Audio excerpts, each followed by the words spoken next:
Hello, and welcome. You've found your way to Sleepy Stories. These are not writing tales. They are gentle, slow, and perhaps a little dull. Stories of old houses, quiet corridors, forgotten places, where something ghostly is said to wander, but told in such a calm, unhurried way that you may find yourself drifting peacefully into rest before the story even ends. This time I will share with you 3 stories.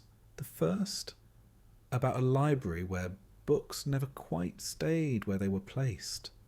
The second, about a quiet railway station and a man who always seemed to be waiting for a train that never arrived. And the third, about a polite maid who never stopped tending to her inn, even long after her work should have been finished. As you listen, there is nothing you need to do. You can simply lie back, close your eyes if you wish, and let the words drift past you like a soft breeze. So now, let us begin. The first story takes us to a library, a building of quiet corners, rows of shelves, and a caretaker who may, or may not, have had a ghostly companion. You might imagine that a haunted library would be a place of dramatic happenings, books flying from the shelves, eerie whispers from the shadows, perhaps even a ghostly librarian shushing visitors from beyond the grave. But no, this library in the little town of Everwick is haunted in a rather, well, mild way. The sort of haunting that is perfectly suited to an evening when you'd rather doze off than be terrified. The building itself is worth describing, and I shall at length. It was built in 1893, or possibly 1894. The records are inconsistent.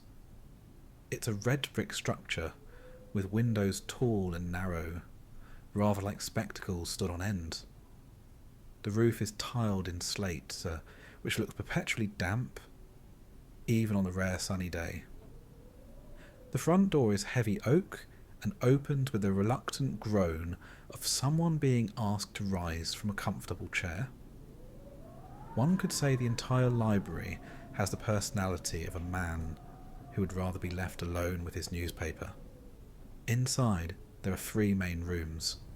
The first is the reading room, where the chairs have lost their padding to decades of readers shifting about. The second is the stacks, where shelves lean a little like weary travellers resting on one another. And the third is the reference room, which always smells faintly of dust, ink, and, if one is imaginative, something a little less worldly. It is in the reference room that the ghost is said to appear. Not in a dramatic swoosh of ectoplasm, not rattling chains or moaning in Latin, but in the most understated way possible, by moving a book from one shelf to another. Yes, that is all. And yet, this became the talk of Everwick for many years, because no matter how carefully the librarian, a patient fellow named Mr. Pottle, arranged the books, 1 or 2 would always migrate. You could put the complete guide to Victorian drainage systems firmly on the 3rd shelf beside municipal waterworks 1860 and 1900, and by a morning there it would be alive. Halfway across the room, nestled between an almanac of curious moths and sermons of the lesser-known bishops of East Anglia. Now one might say that such an occurrence could be blamed on forgetfulness, and indeed Mr. Pottle frequently suspected himself of absent-mindedness. But the town council, in their infinite enthusiasm for boredom, installed a locked glass case. They placed inside it a single, particularly heavy volume, the complete account of brick taxation in the British Isles. And still, overnight it shifted, not far, usually just a few inches to the left, but enough to suggest that either the ghost had a sense of humour, or the book had ambitions of its own. Visitors, of course, began to ask about this, and Mr. Pottle, being a thoughtful and slightly eccentric man himself, would answer with great seriousness. Yes, the ghost is very fond of non-fiction. Fiction, you see, is far too exciting. Now, allow me to describe Mr. Pottle's daily routine, for it is important to our story, and also mildly soporific. Each morning he would arrive at precisely 8:30. Not 8:29, not 8:31. 8:30 on the dot. He would fumble in his pocket for the large iron key, which jingled like a cowbell whenever he walked. The lock always resisted, as though the building itself was reluctant to be woken. Once inside, he would take off his coat and place it on the same peg he had used for 37 years. The peg had a crack in it, shaped faintly like the outline of Italy, though no one but Mr. Pottle ever noticed. Then he would dust. He dusted the shelves, though the dust returned within minutes. He dusted the chairs, though they were almost immediately sat upon. He dusted the lamps, which gave a yellow glow like butter left out too long. At exactly 9 o'clock, he would open the doors to the public. On most days, no one entered until 9:30. On some days, no one entered at all. But still, he opened the doors, and still the book shifted. The ghost was not malicious, nor even particularly noticeable. A book leaning at an odd angle. A chair ever so slightly moved. A candle stub shorter than it ought to have been, despite never being lit. Once, a visitor reported hearing a faint cough, though they were quite alone. Another said they felt a cold draught, though every window was shut tight. Mr. Pottle himself once claimed he heard the words "shh" whispered, though in fairness he was about to sneeze at the time.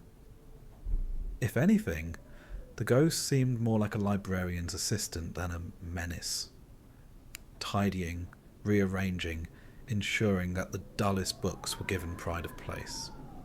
Naturally, the townsfolk had opinions. Mrs. Dabble, who ran the bakery, insisted it was the ghost of her late uncle, who had died while attempting to read the history of the button industry. Mr. Cleeve, the station master, was certain it was a long-dead clerk who had perished of boredom while cataloguing indexes. And young Timothy Beale, who had more imagination than sense, declared it must be the ghost of a child, forever wandering in search of one more bedtime story. Mr. Pottle listened to all these theories with polite nods, but privately he thought the ghost was simply a lover of order, or perhaps disorder. A ghost who wished to remind the living that books, like people, are sometimes happier when not where you expect them to be. Curiously, the ghost showed a marked preference for certain books. It never touched novels. It ignored the poetry section altogether. But when it came to indexes, tax codes, and municipal records, there the ghost became quite lively. For example, the ghost once moved the entire catalogue of 19th century umbrella patents no fewer than 6 times in a single week. Another time, it shifted parliamentary debates on the proper size of paving stones, so often that Mr. Pottle grew quite cross. "It's as though," he muttered, "the ghost is deliberately trying to bore me." And yet there was something almost endearing about it, like a prank played by someone who cannot quite bring themselves to be truly naughty. And so the mildly haunted library of Everwick remains. The books still shuffle themselves about, politely, without fuss. Mr. Pottle, now older, still arrives at precisely 8:30, still dusts, still sighs when brick taxation has moved yet again, and the townsfolk still whisper, though quietly, because after all, it is a library. Perhaps the ghost is real. Perhaps it is only Mr. Pottle's absent-mindedness. Or perhaps the books simply prefer to keep each other company. In the end, it hardly matters, for the haunting is gentle, the atmosphere is calm, and if one sits in the reference room long enough, listening to the silence, it is entirely possible to drift peacefully into sleep. And now, on to our second story called The Patient Ghost in the Waiting Room. You may imagine that railway ghosts are dramatic figures. A phantom locomotive racing through the night, steam and sparks flying, unstoppable and terrifying. Or perhaps a spectral guard, waving a lantern from the darkness, calling out destinations that no longer exist. But Everwick Station, in the same quiet town where the library shelves occasionally rearrange themselves, has no such excitement.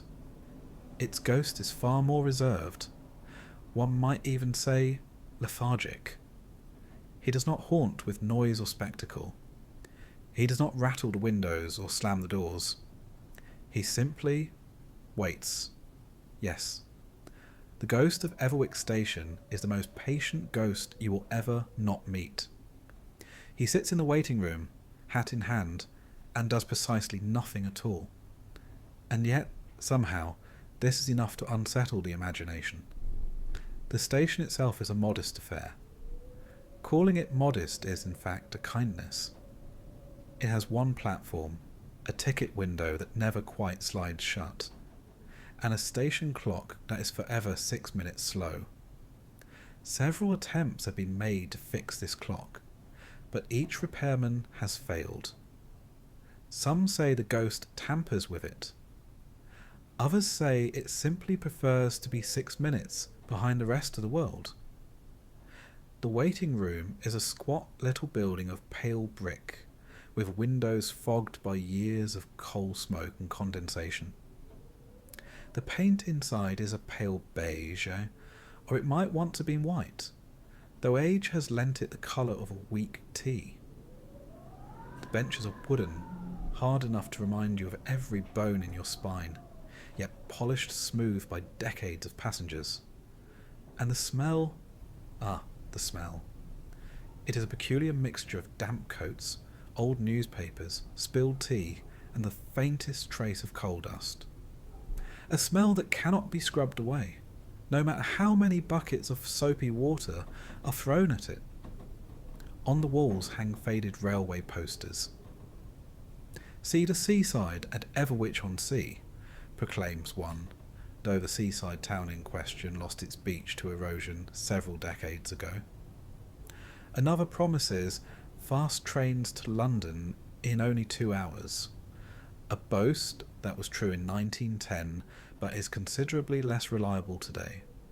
The caretaker of the station, a man named Mr. Hobb, is responsible for sweeping the waiting room each evening. He does so with a sigh and a broom so worn that its bristles resemble the last strands of hair on a balding head. And every morning, without fail, the waiting room floor is covered in a fine layer of dust once again, as though every train that arrives deposits a small offering of soot. At 7 o'clock, the first train rattles through, and by 7:10 the first commuters shuffle in. They sit, they sigh, they check their watches, and they mutter about delays. Nothing unusual, except, sometimes, for the quiet man already seated on the far bench.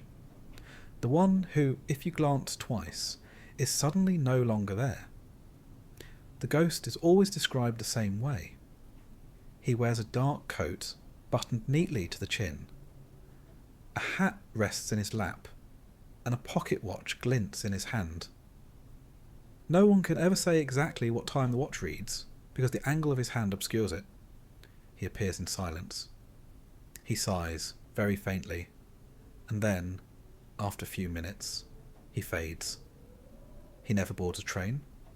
He never stands. He never speaks. He is simply there, present. as though he's been waiting longer than anyone can remember. One man swore that he nodded politely to the ghost, and that the ghost nodded back, which seems entirely believable, for this is a ghost of impeccable manners. Another traveller claimed she offered him a boiled sweet. He declined, or perhaps simply did not notice. Still, it is nice to think of a ghost refusing sweets on the grounds of dental hygiene. The curious thing about the ghost is how easily overlooked he is. Most travellers only realise it afterwards. Yes, they say, there was someone sitting beside me, wasn't there? A man in a coat, and then... Well, no, there wasn't. It is never a dramatic disappearance. No puff of smoke, no bang. Just the quiet certainty that something you thought was there has gently chosen not to be. And there is always the sigh, so faint that it could be mistaken for the wind under the door. A sigh of disappointment, or perhaps simply the sigh of someone who has waited too long. Of course, the townsfolk have opinions. They always do. Mrs. Dabble from the bakery insists he is waiting for a sweetheart who never arrived. She tells the story at length to anyone who will buy a bun. According to her, the poor fellow came to meet his beloved, but she took the wrong train, or no train at all, and he has been waiting ever since. Mr. Cleeve, the station master, has another view. He claims the ghost is a passenger who missed his train in 1907 and, rather like the clock on the wall, has been 6 minutes behind ever since. Young Timothy Beale, whose imagination is both lively and impractical, says the ghost is actually a ticket inspector. He has been doomed to sit forever because no one in Everwick ever has the correct change. Timothy delights in this story, especially when asked to produce his own ticket, which he rarely has. Certain patterns have been noticed. The ghost appears only in foul weather. Rain, fog, snow, yes. Bright sunshine, never. It is as though he dislikes cheerful days, preferring instead to wait when everyone else would rather be elsewhere. And then there are the timetables. On nights when he has been seen, the timetable board is sometimes discovered altered the next morning, trains listed out of order, times swapped, or once a new destination added. Platform 0, departure to elsewhere. Naturally, Mr. Hobb, the caretaker, insists this is vandalism by schoolboys, but there is a certain neatness to the handwriting that suggests a more timeless hand. No one fears the ghost. He is too quiet, too polite. Children say he looks like a kindly uncle. Dogs, when brought into the waiting room, sometimes wag their tails. The worst he has ever done is occupy a bench that might have been used by a commuter. But, given the regularity of Everwick's train delays, there is usually more than enough time for everyone to sit, even if they must do so beside a ghost. Some say he is a comforting presence, a reminder that patience, however eternal, is a virtue. Others say he is simply boring, and in a way that may be the highest compliment for a ghost in Everwick. And so the waiting room remains, a place of peeling paint, wooden benches, and the faint smell of damp tea. Every day people sit and wait, sigh and shuffle, just as he does. Perhaps, if you linger long enough, you may notice him too. A figure in a dark coat, checking his watch, sighing softly, endlessly patient, waiting for a train that never comes. Or perhaps, waiting for nothing at all. And now our third and final story, the polite ghost of the old inn. If one were to compile a guidebook to ghosts, an etiquette manual perhaps, with chapters on moaning at an appropriate volume, and how to rattle chains without disturbing the neighbours, The ghost of the Fallow Heart Inn would need only a single page. It would say, "Be polite, knock first, apologise afterwards." Tidy as you go, the Fallow Heart stands on the bend of a quiet road that once mattered very much, when carts were the height of technology and gravel was considered fast. The inn is a cluster of low, long rooms with ceilings that seem to have lost faith and sagged, beams the colour of old tea, and windows that prefer to smudge the outside world rather than display it crisply. There is an orchard behind it that produces an enthusiastic crop of apples with very little flavour, which, like many of life's offerings, is most enjoyable when pressed, sweetened, and diluted. The front door is fashioned of heavy wood with a latch that clanks importantly. It likes to stick in damp weather, which is to say on most days. Inside, the entrance opens to a passage that runs like a sleepy river. A turn to the left for the public room with its wide hearth, a step up to the right for the snug, and straight on for the long corridor that leads to the guest rooms. Every surface seems to have been rubbed by time until it forgot how to be new. The owner of the Fallow Heart, Mrs. Rindle, is a practical woman with a warm laugh that sounds like two spoons clinking. She keeps a tidy ledger, a tidy garden, and a fairly tidy staff, which is to say they are usually on time and rarely set anything on fire.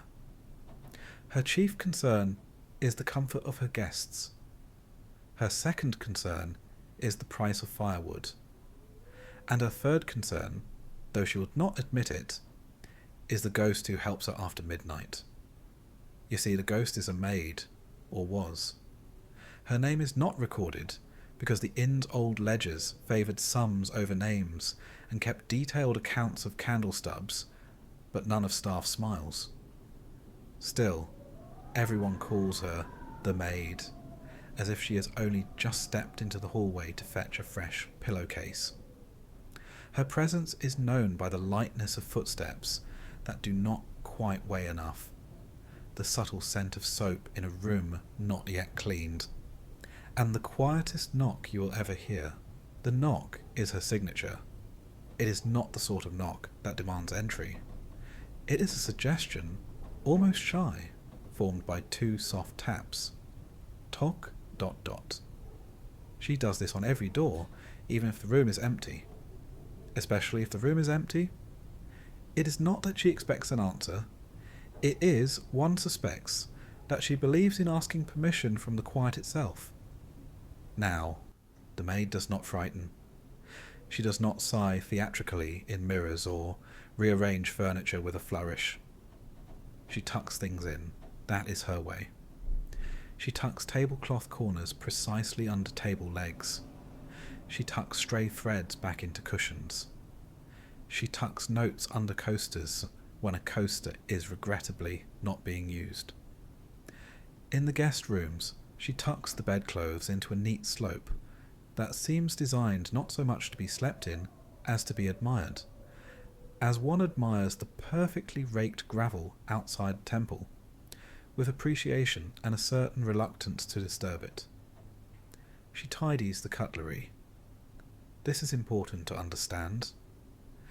People at the Fallow Heart have learned that if they leave knives and forks pointing in odd directions when they finish a meal, by morning every set will be aligned in a way that suggests not only precision, but optimism. Forks with forks, knives with knives, every handle parallel, every blade safely turned inward as if to reassure. Sometimes, if the knives have been misbehaving, a coaster is placed between them like a polite chaperone. Mrs. Rindle, who is not easily impressed by invisible labour, once tried to observe the maids by staying late and pretending to be busy with invoices. It was a quiet night in late autumn when the fireplace sighed like an old dog learning to sleep again. Mrs. Rindle set down her pen with a decisive click and followed the faintest brush of steps down the corridor. In room 4, popular with travellers who value the novelty of a slanted floor that encourages dreams to drift towards the window, the door eased open without argument. There was no candlelight, and yet the room held a kind of pale hush, as if moonlight had learned to fold itself into the corners. Mrs. Rindle stood in the doorway, one hand on the jamb, and watched as the eiderdown lifted itself by an inch and then smoothed, as if an invisible palm were floating over it. The two pillows plumped with small economical breaths. The chair nudged closer to the bedside in a motion so gentle it might simply have remembered where it wanted to be. When all was in order, there was that soft knock again. Tock, tock, from inside the room itself, as though the maid were politely excusing herself from her own good work. Mrs. Rindle, who was not without manners, said, "Thank you," and felt rather foolish. The faintest scent of starch answered her. It smelled like Monday. From that evening on, Mrs. Rindle decided that the ghost was not a problem. If anything, she was staff. Unofficial, yes. Extremely unobtrusive. Unpaid, certainly, though the accounts had found money for stranger things. There was one season of receipts for an item described as stew encourager, which everyone agreed was a handful of dried herbs, but which the ledger treated like a consultant. In her head, Mrs. Rindle gave the maid a list of duties. Turn down sheets, align cutlery, remind guests to use coasters, check windows for drafts, whisper apologies when passing. The whispering is a charming habit. Several guests report that, while reaching for a glass of water at night, they heard a rustle like an apron turning a corner, and then a very small voice saying, "Excuse me," as if the air itself were making way. The voice is not sad, nor sibilant, nor spooky. It is practical. If it were a person, it would carry a stack of folded towels and know the exact location of the missing teaspoon. You may ask, why is she here? Why does she tidy instead of terrify? There are theories. Mr. Hopwood, who delivers the eggs and believes in everything that cannot be proven, says the maid once promised a weary traveller she would see to his room. He died before she could, and she has been catching up ever since. Mrs. Rindle prefers to think the maid simply likes her work, and has no intention of letting something as inconvenient as death interrupt it. Young Ellery, the potboy, insists the maid cannot cross over until she has found the one crooked picture in the inn and set it straight. He therefore spends his spare time making sure all pictures are slightly crooked, out of what he calls sympathy. Mrs. Rindle calls it mischief, and deduct from his wages a sum labelled frame encouragement. There is, too, the question of the bell on the stairs. It was installed 100 years ago, so said a note stuffed in its bracket, to let the kitchen know when guests were heading down to breakfast. It is a small brass bell that rarely rings, not because no one uses the stairs, but because the bell has the temperament of a cat and rings only when it pleases. On certain nights, when the inn is full and the road outside is a black ribbon, the bell chimes twice. The sound is neat and punctual. Ting, ting. After the chime comes the scent of soap and the soft patter of steps that do not quite match the weight of feet. Guests come down to find their shoes turned towards the door, their scarves shaken of rain, and, this happens just often enough to become a rumour, a note beside the kettle which reads, in precise handwriting that could be 19th or last Tuesday, "Hot water refreshed." kindly mind the saucers, which brings us, gently but firmly, to saucers. The maid is serious about them. If you place a cup directly onto a wooden table, you will feel observed. Not glared at, nothing so rude. Simply noticed. Like someone at a distance is asking if you might consider better choices. Set the cup on a saucer and the air relaxes. The smallest corner of the smallest table seems to breathe out. If you forget, and many do, then a saucer appears from nowhere and slides, almost on its own, into the necessary position. It is difficult to argue with a saucer that has arrived of its own accord.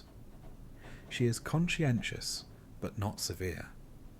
Once, a little girl staying with a family knocked over a jar of sugar, and looked as if she would cry the rest of her life. Before a single tear could fall, a cloth lifted from the sideboard made a shy hop to the floor, and dabbed until every grain had been gathered into the neatest of little piles. A spoon nudged forward. The child laughed and scooped the sugar back into the jar. Later she told her mother, very solemnly, that the invisible lady liked neatness, but thought accidents were only another way of practicing it. There are moments of comedy. One evening, the vicar, who prides himself on collecting parish tales the way other men collect stamps, insisted he would witness the maid. He took a chair in the corridor with a notebook and a pencil sharpened to a missionary point. He nodded off. When he woke, his pencil had been arranged parallel to the notebook's spine. His chair had been aligned precisely with the wainscoting, and his notebook contained a new line in careful small script. Please refrain from drafts. He now claims he saw nothing, which is true, but has developed a habit of closing doors behind him with a humility that becomes him. The maid does not care for raised voices. A pair of travellers once began to argue in the snug.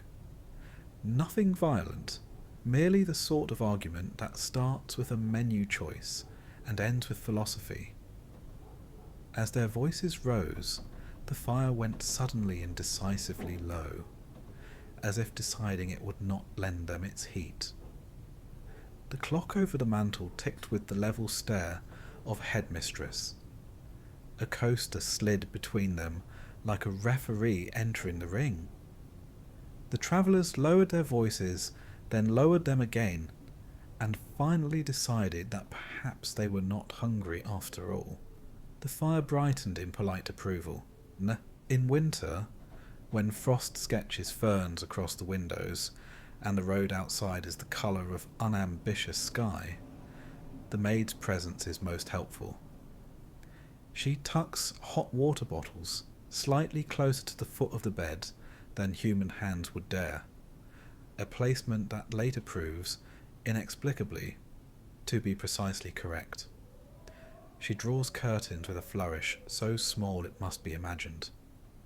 She checks, by some economy of attention, each window latch.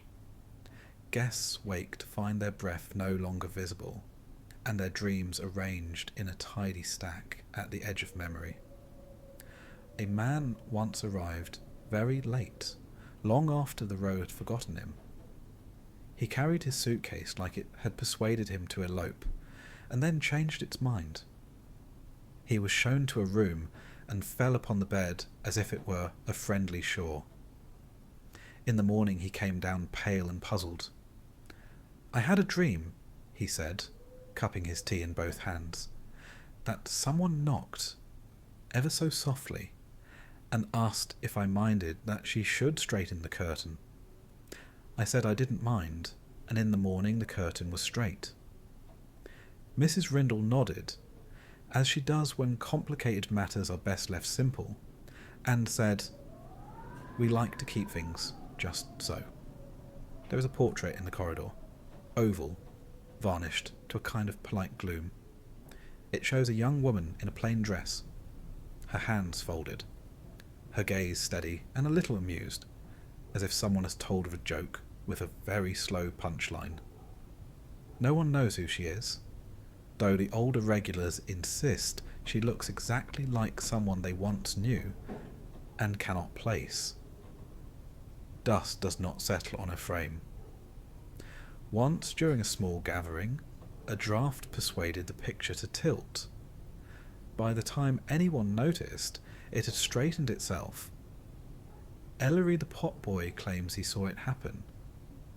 When pressed for details, he says only, "It was like a breath you can see," which is the sort of explanation that satisfies no one and yet fits. If the maid has a favourite hour, it is that thin slice of night when even the owls are thinking of other things. The inn becomes a sequence of nearly silent rooms.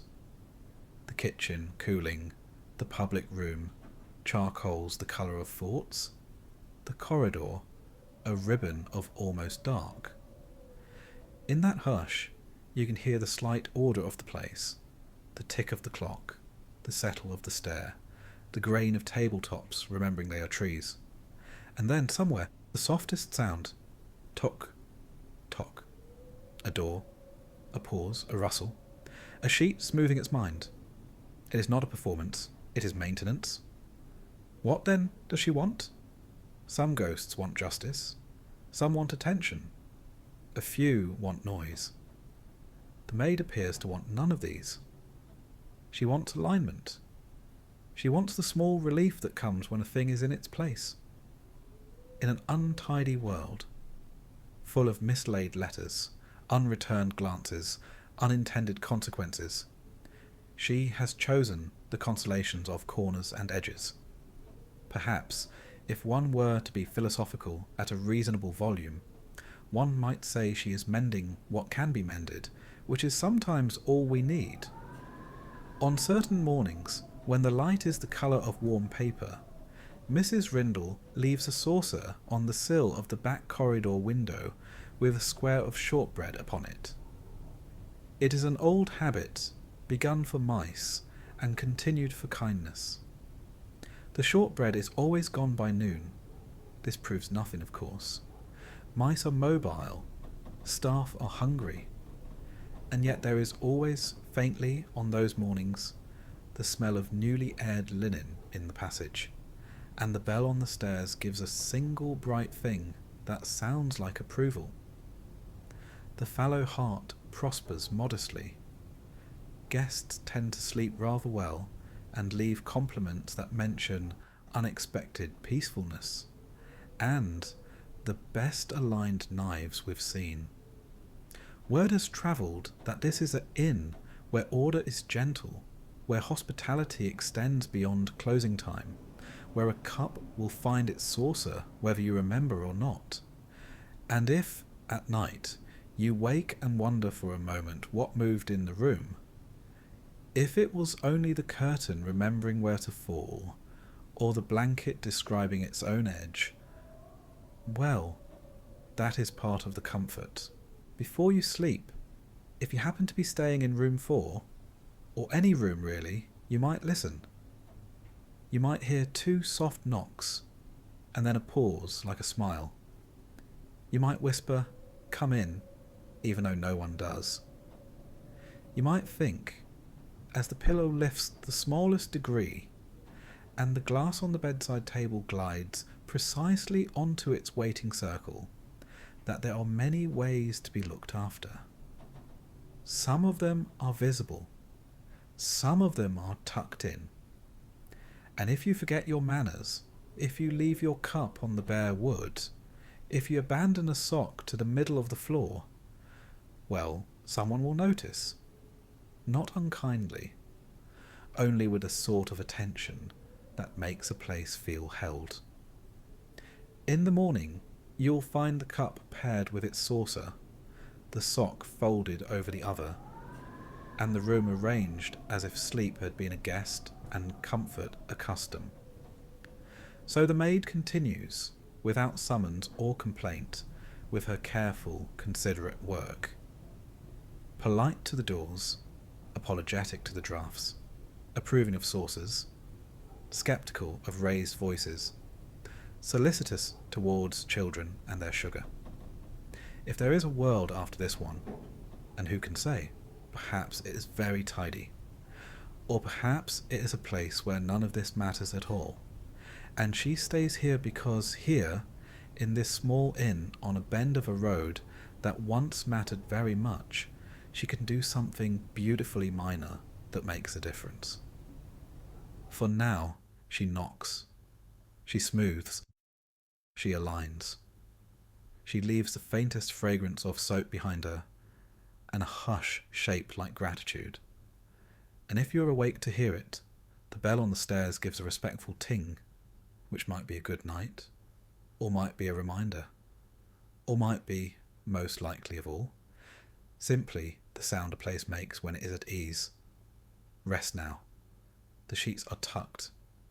The cup has found its saucer. The room knows its own corners. And somewhere in the corridor, someone kind is moving quietly, doing the work that lets the rest of us sleep. Thank you for listening, or perhaps for drifting off part way through. If you're still awake, you may listen again, or explore more stories in the future. If you're asleep, then all is well.